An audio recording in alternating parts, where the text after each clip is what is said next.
What's up, everybody? How you guys doing? I'm back. I'm here to do the Raw review for November 18th, 2024. The headline of the day was Solo Sikoa helps Bronson Reed steal a victory from Seth Rollins. How predictable is that? How predictable is that? I mean, I predicted it, right? I put it in there because he's not gonna win regularly. Remember my video I made? Minorities never win clean. Well, that's true as hell. It's like they never ever win clean, and this win doesn't mean anything. It doesn't matter. But when Seth fought him, he got to beat you clean and whoop your ass. Oh, but when you fight Seth, you need help from a group that you shouldn't even be in. And yeah, I know a lot of people like why they throw Bronson Reed in there because I guess he looks like them and they want Seth and Sammy to be on the other team. They just want Seth and Sammy to get attention off a family feud while looking good the whole time. This is why I do not like the bloodline storyline when they get involved. Just like last time, it was all about Sammy looking good. I'm tired of that. They purposely are making Roman and them look stupid as hell and weak. You see, making Seth and Sammy look better. And it's not even about them. Just like when Sammy tried to save Roman. Notice Sammy didn't really save him and kicked him. But Roman comes out and saves Sammy. Come on, man. Who's writing this garbage? This is why it's boring. Like this is so boring. The show starts off with Nia Jax, Tiffany Stratton, and Candice LeRae, joined by Liv Morgan and Raquel Rodriguez. Rhea Ripley made a surprise return alongside Bianca Belair, Jade Cargill, Io Sky, and Kairi Sane, and sparked a brawl after a one-word War Games challenge. And now that was the only funny part about this. Now this was just the same shit they do. Let's just group all the women up because we don't have time and we don't want to put real effort into the women because all we care about is Rhea Ripley and Liv Morgan, mainly Rhea Ripley, who doesn't even work regular matches. She just kayfabes injuries just to come right back, just to get main event spots. She don't do nothing. She's a complete favorite and still gonna win the title in the future. Like this is boring. The only funny part was is when she came in and said War Games. That was like the only funny part. Okay, I laughed at that because it was just so quick, and then she headbutted her, and then they just got the brawling. But this segment was just a real terrible, uncreative way to just say, "Hey, this is War Games." I mean, look at the people who's being chosen. All these female stars y'all got, and y'all just threw the champions in there with the tag team champions with in a little bit of the few little feuds that you got. Like you could have put other people in it. Nah, we just gonna keep the spotlight on the same people that we've been forcing down our throats that do the same thing. War games. And it's let me see who's on what team. If I had to choose what team will win this, it's gonna be the team that's real. Then we had Rey Mysterio and Zelina Vega defeat Chad Gable and Ivy Nile. Now this prediction I got wrong.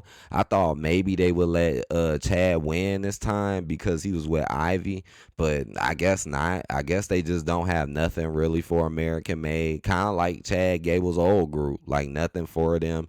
So I mean they won, but this win doesn't really benefit either team at all. It doesn't benefit them at all. And then afterward, Chad Gable starts turning on his group again, just like what he did with Alpha Academy. Now he's doing the same thing with them.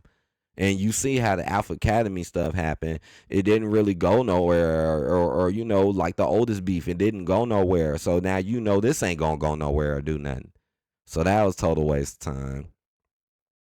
Braun Breaker defeats Sheamus by disqualification in Intercontinental title match. So we all knew Braun Breaker was gonna win. Why would they give Sheamus anything? Sheamus hasn't done anything, won anything, any important, no real build.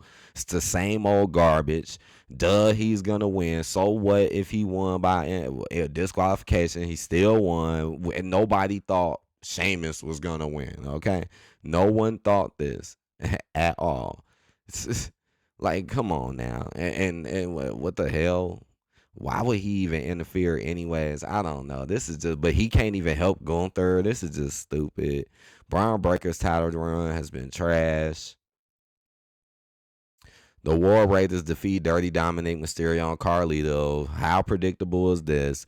Just an embarrassment to Dirty Dom and Carlito. Like I said, neither one of them do nothing. Neither one of them are winning any important matches, doing nothing. And ain't it weird how Finn Balor keeps having problems with the Hispanic people in the group? Like, ain't it weird why he's sitting there with the tag team titles with a jobber like JD, who was literally a jobber, who's now fully protected and doesn't wrestle any matches, does anything, but gets to hold the tag team title belts forever.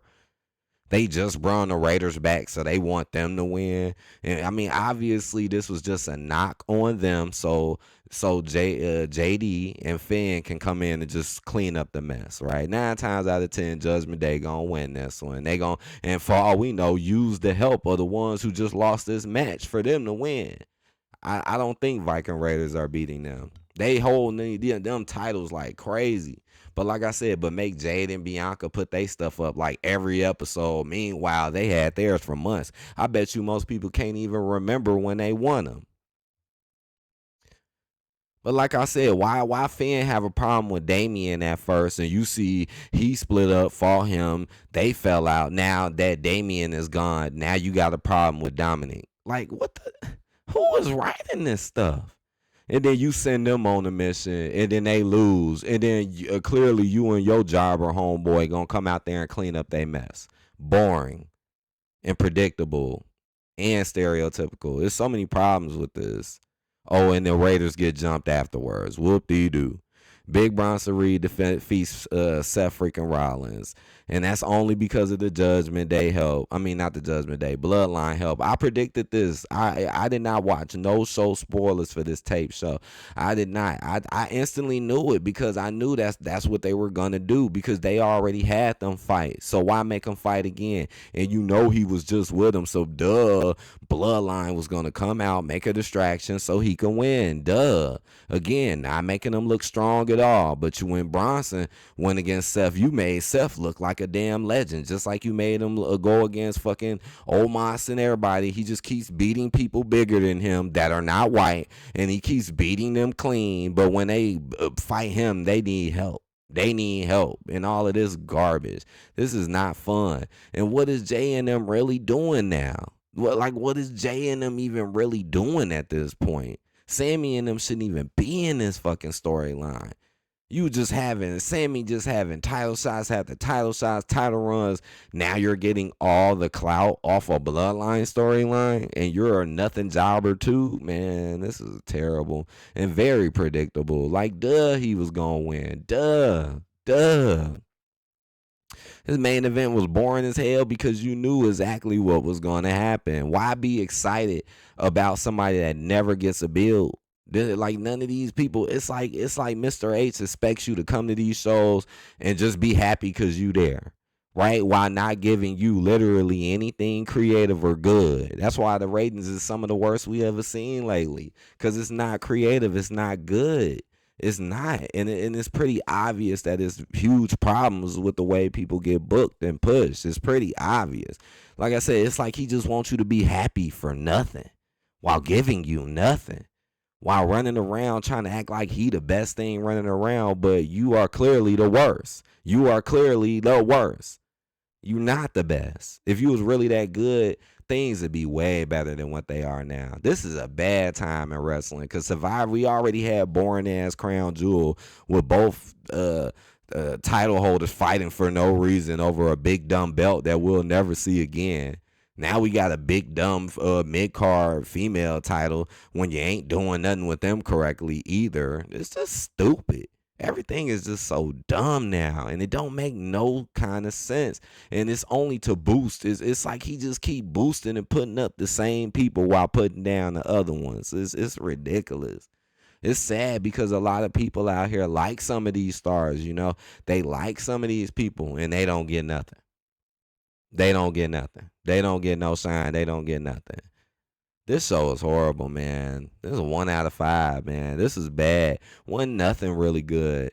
Not even a backstage segments. Nothing was really good. Oh wow, Bronson Reed beat Seth, but what didn't it make more sense? Like didn't it was bigger when Seth did it? Like they made him look way better. You won, but it don't mean nothing. And like I said before, ain't it strange how when Roman and Jimmy and Jay were on the same teams, they lose. They lose when it's just them three, the family members. But watch when Seth and Sami get on that team. Watch all of a sudden they win. So basically it's making it look like they only won because of Seth and Sami. You see the mind games and the mind tricks he's playing?